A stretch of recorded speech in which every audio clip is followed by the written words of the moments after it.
A surprise CFIA audit is a high-stakes test for any food facility, especially your microbiology program. Auditors work on one principle.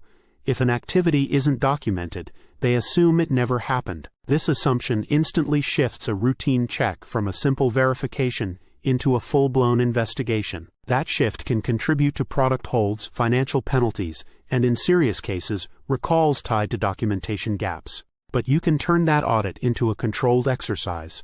We'll show you the blueprint for a program that passes. To build a system that stands up to scrutiny, you must think like an inspector. They focus on 5 key areas: environmental monitoring, product testing, corrective actions, validation studies, and lab qualifications. Everything flows from these. This reveals the first mindset shift. Your records are not just paperwork, they are your regulatory insurance. Is your documentation a collection of records, or a strategic system built to prove compliance? Among those 5 critical areas, inspectors have flagged one as the single highest risk gap. Plants that treat documentation as a system face shorter inspections and much less operational disruption. The single highest risk gap that triggers deeper investigation is weak or incomplete corrective action documentation. This is so critical because finding a problem isn't enough. You must prove you fixed it and prevented its return. Weak documents fail to show root cause analysis, immediate corrections, preventative measures, and verification that the fix worked. This need for justification is everywhere. It's not enough to just show test results to the CFIA. This leads to a common trap, believing a HACCP plan is sufficient.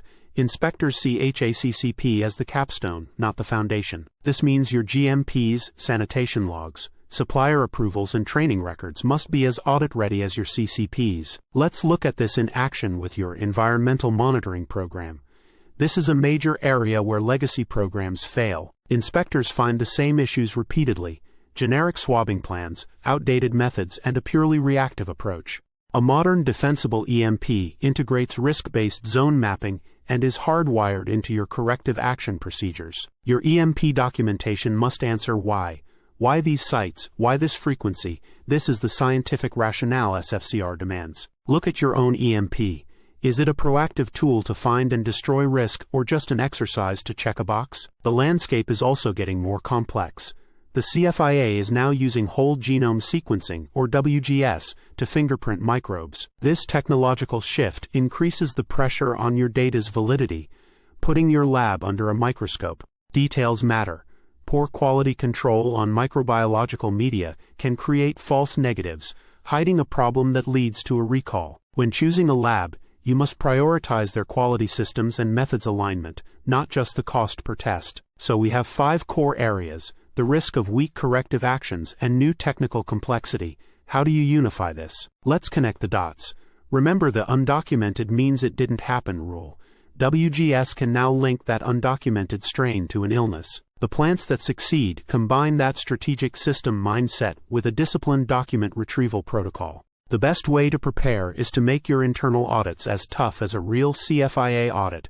Use random record selection. Interview staff. This proactive approach proves your system works in practice, not just on paper. Are you preparing or building permanent readiness? Surviving a CFIA microbiology audit comes down to one truth: your documentation is not about what you did. It is about what you can prove you did. A compliant program is built on this principle. By treating documentation as a strategic system, you move from a position of defense to one of control. Your first step: review your last 3 corrective action reports. Prove the root cause was found and fixed. Start there.